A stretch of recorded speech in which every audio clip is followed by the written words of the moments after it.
Yoshihide Suga said the government also told the firm to improve its risk management as the utility failed to promptly report the latest problems to the authorities. But it's probably best if we just ignore what they're about to say. The plant suffered a power failure on Monday night. It took about 29 hours to restore power to all the affected cooling systems, which service 4 spent fuel pools. So all I'm saying is if anybody thinks that they're not going to screw you, well, good for you.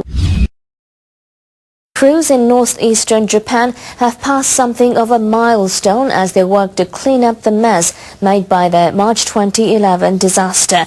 Workers in the 3 hardest hit prefectures have disposed of just over half the debris generated by the earthquake and tsunami.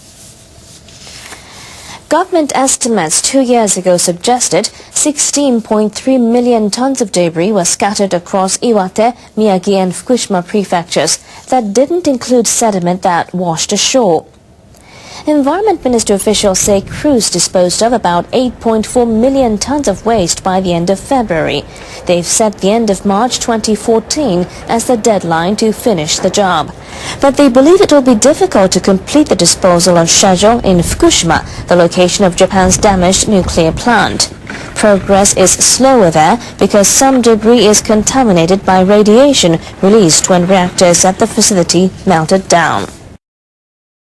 Not all areas in Fukushima require decontamination. In many districts where people live, the radiation level is roughly the same as in other parts of Japan. Still, local officials have started a long-term monitoring program for the 2 million residents of Fukushima. They're working to assess the health risks from the radiation emitted at the time of the Fukushima Daiichi accident. They say they have not found cases of exposure that could cause health problems so far, but many feel they have to remain on guard. NHK World's Mitsuko Nishikawa has more. Ruriko Mashiko and her 18-year-old daughter, Runa, had lived in Koriyama, Fukushima all their lives. They're constantly worried about the radiation released from Fukushima Daiichi. I'm concerned about our internal exposure. They're concerned because radioactive cesium has a half-life of 30 years. Mashiko took her daughter to the hospital to find out if she'd been exposed. We did not detect cesium in your body. We don't think there's any accumulation in your system. Many people in Fukushima have been getting checked. Once humans ingest cesium, either by breathing, drinking, or eating, it can emit radiation inside them and could cause cancer. More than 40,000 people had the examination at this hospital alone. Most were cleared, but 5 people tested positive. Their cesium levels were at or below the safety standard set by the Japanese government. The staff questioned the patients and found they had eaten wild plants, such as mushrooms and berries, which aren't screened. The research team concluded that's where the cesium came from. One expert says, according to their research, the only risk of internal radiation exposure is from eating unscreened food. As long as people here in Fukushima are buying food from market or supermarket, for instance, they do not need to worry so much about internal contamination. Professor Hayano says screening for radiation in food and internal radiation checks should continue for years. After the Chernobyl accident, also the percentage of internal contamination decreased, but then it went up again after 5-10 years.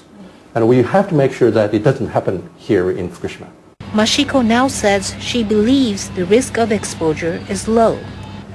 Still, she's taking precautions.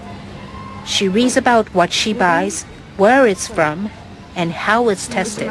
It's a heavy psychological burden because we always have to be conscious when buying and eating food. And this may last for decades.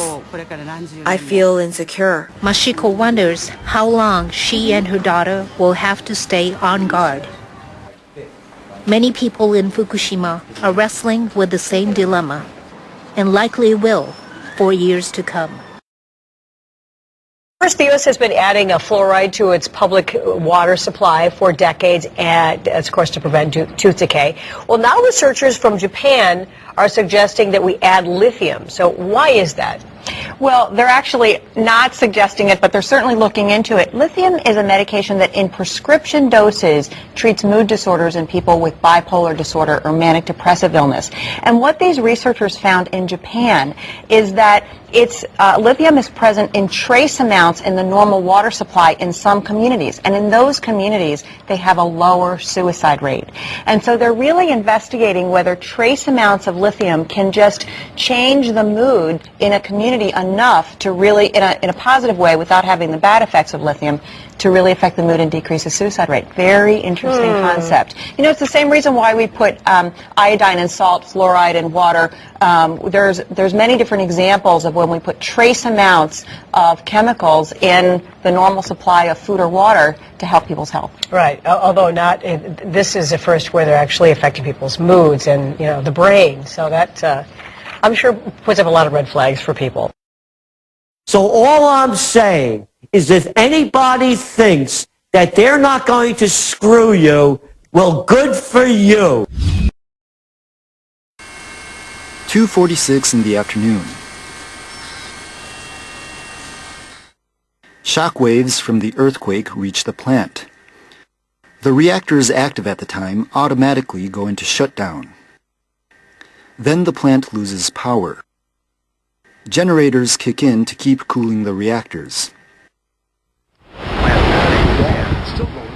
50 minutes later, tsunami waves engulf the reactor buildings and flood the generators.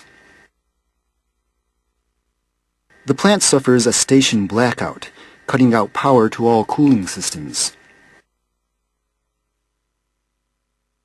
Around 6:50 p.m., fuel rods inside Reactor 1 overheat and start melting down. The overheated nuclear fuel interacts with water to produce hydrogen gas. The next day, 3:36 p.m., a hydrogen explosion partially destroys the reactor building. Workers start pumping in seawater to try to cool things down. But it's not enough. They're unable to prevent 2 more hydrogen explosions over the next 3 days. Engineers reveal later that something far more serious was underway, a triple meltdown. The situation escalates into a Level 7 nuclear accident, the maximum on the International Nuclear and Radiological Event Scale. The TEPCO general manager told NHK World the incident defied all expectations. Difficult to actually imagine that situation, especially just a station blackout. We have been being trained and using the simulators. So it's not so a big surprise. But station blackout continued for an extended time period, very long. And also it happened not only at the one plant, but multi-plants. 2 years later, engineers are still struggling to contain radioactive material and understand what's going on inside. Workers have covered Reactor 1 with a protective tarp, and they're building hard shells around Reactors 3 and 4. They've installed cooling systems to try to keep nuclear fuel at temperatures that are safe. TEPCO officials say they've managed to keep emissions of radioactive particles under control. But inside, radiation levels are so high, it would take only about an hour for a person to be exposed to a fatal dose. So workers will be challenged in the efforts to decommission the reactors. The process could take between 30 and 40 years. Workers still have to figure out what to do with thousands of spent fuel rods in the reactor buildings. Workers need to keep them at a stable temperature to prevent a meltdown. Engineers are building the necessary infrastructure to remove the rods and facilities in which to store them. TEPCO officials also need to deal with water that is highly contaminated. Workers pump more than 100 cubic meters of water through each of 3 reactors to prevent them from meltdown every day.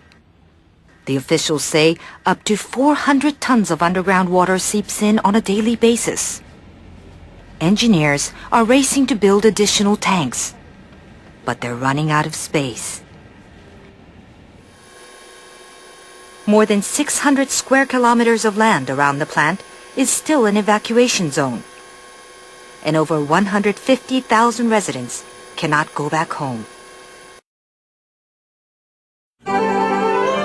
We bring new friends.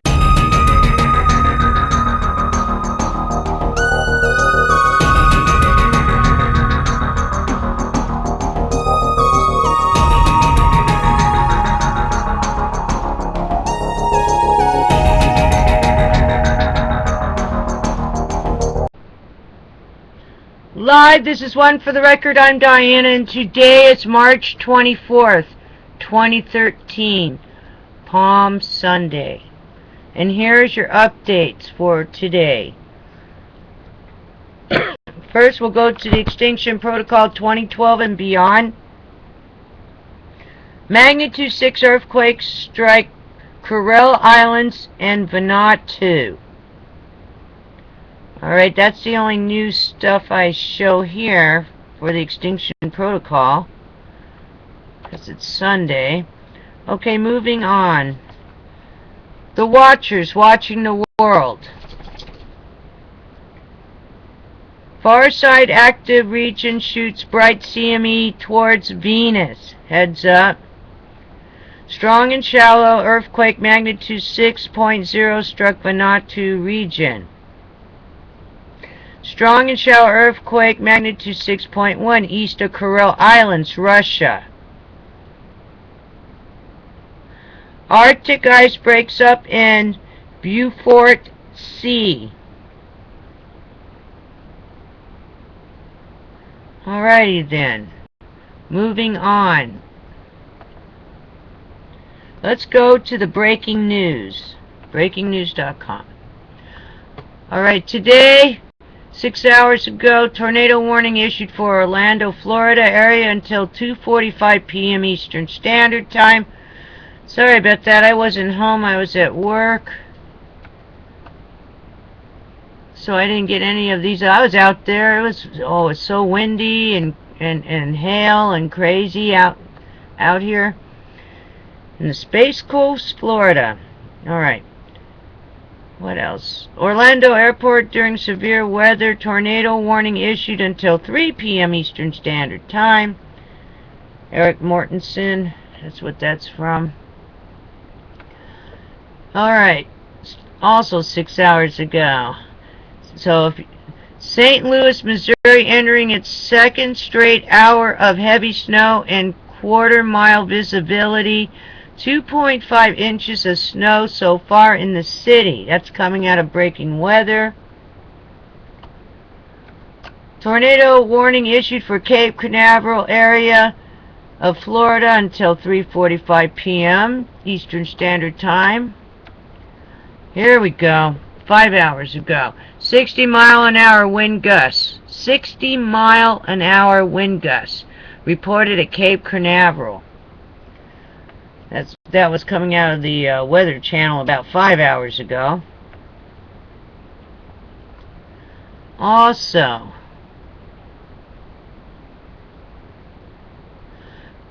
play suspended until Monday at Arnold Palmer Invitational due to storm. That's coming out of USA Today. That was 4 hours ago.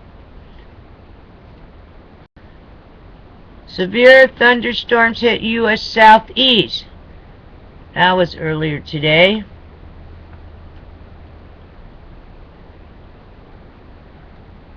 Florida wildfire moving rapidly has burned up more than 30 acres, authorities say.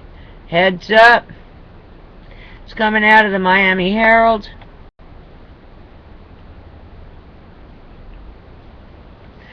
Heavy snow, 3 hours ago. Heavy snow slammed St. Louis with a visibility of 1/4 of a mile. while snow reaches Indianapolis. Heads up, that's out of breaking weather.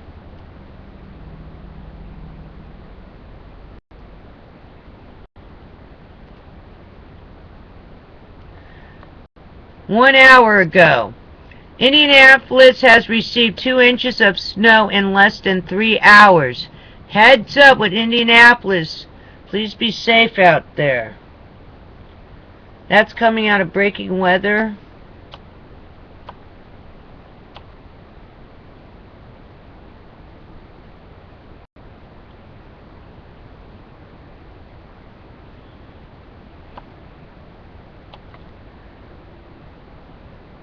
Spring storm hits large part of U.S.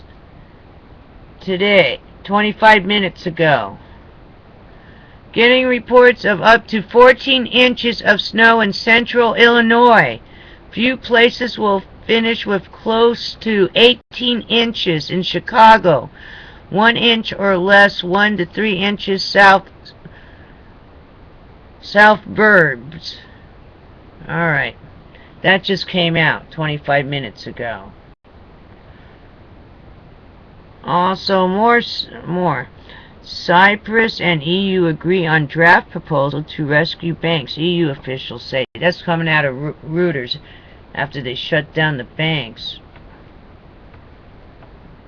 Try to put a 25% tax on money that was already taxed. Alrighty then, moving on. Lots of other news. I can always find you some news there. Let's go into the E&E News, Fukushima, Japan. By now you probably watched the thing I attached on the front. Yeah, they want to put lithium in the water. What are the side effects of that? Other than it's a mood alterer, it alters your state of mind so you're not so upset. In Japan, they want to drug them all out so they can accept their fate over there. Is that what's going on? Also, lithium, when I was a farm tech, it would bad acne. That's a side effect, bad acne. And then if you, all of a sudden you're on it and then you go off of it, then you got problems too. Alrighty then. So, heads up. Oh, fluoride in the water, fluoric acid, bone cancer. Alright? Hitler used to use a lot of fluoride. He put a lot of fluoride in the water. Did you know that? Think about it. Alrighty then, and see how it's a terrible thing at Fukushima? They just want people to accept their fate. That's all they want them to do. They're going to drug out the water. And heads up, water should just be water and nothing else in it. They shouldn't be adding anything. It should just be water. Maybe some people are allergic to fluoride. Ever think of that one? Alrighty then. Filter the water. Heads up. Filter your water. They're going to try to put Prozac and other things too. I've read that a number of times off of InfoWars and Natural News. Alright. But here you can actually see it in the mainstream media. And the reporter was getting a little upset. Yeah. Alrighty then.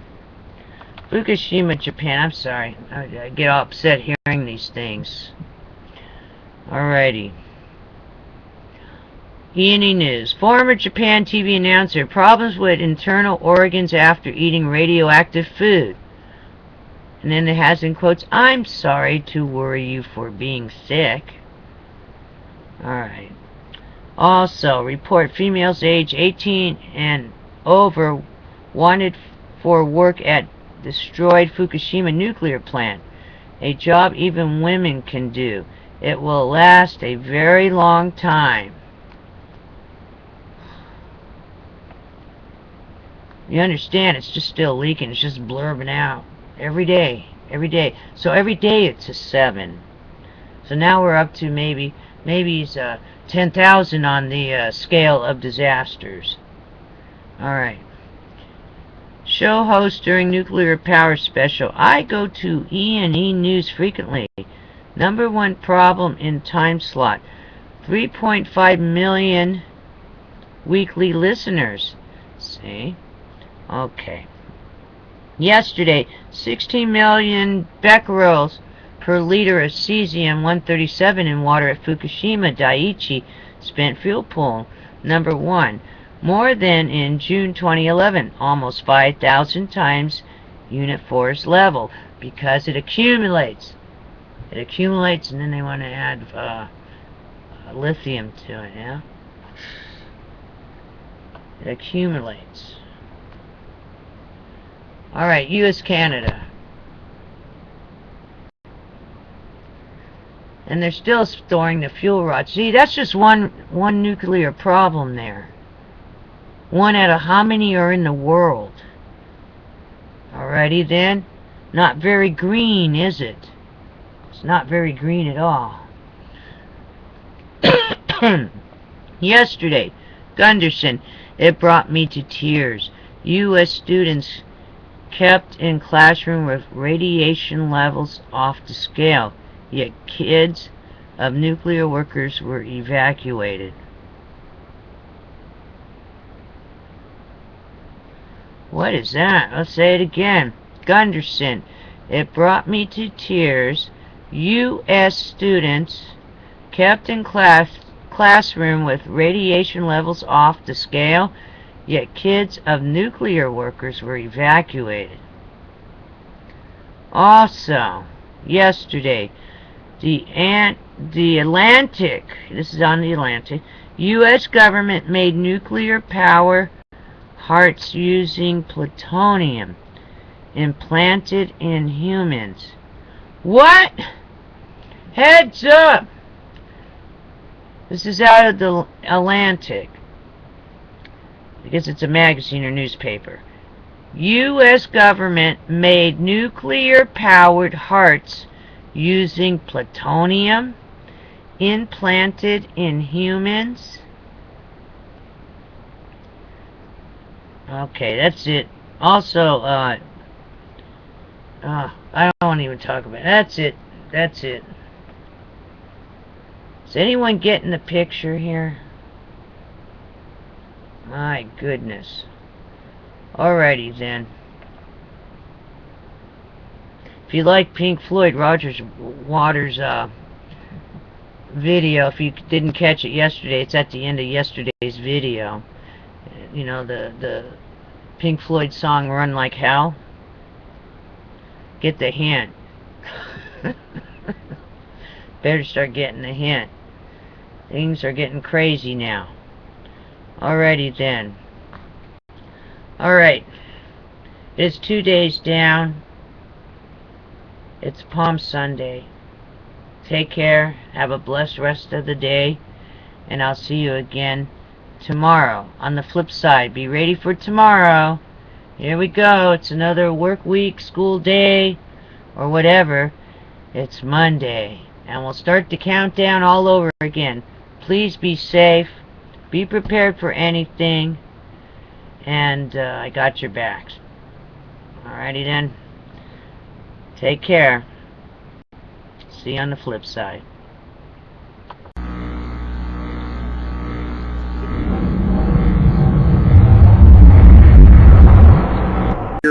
Written law, California law, United States federal law. NRC to enforce. By law, have to have somewhere to put the spent fuel rods. They promised us they would have the spent fuel rods taken care of by 1976, then by 1982, then by 1985, then 1991. It's 2013, you still store them on site.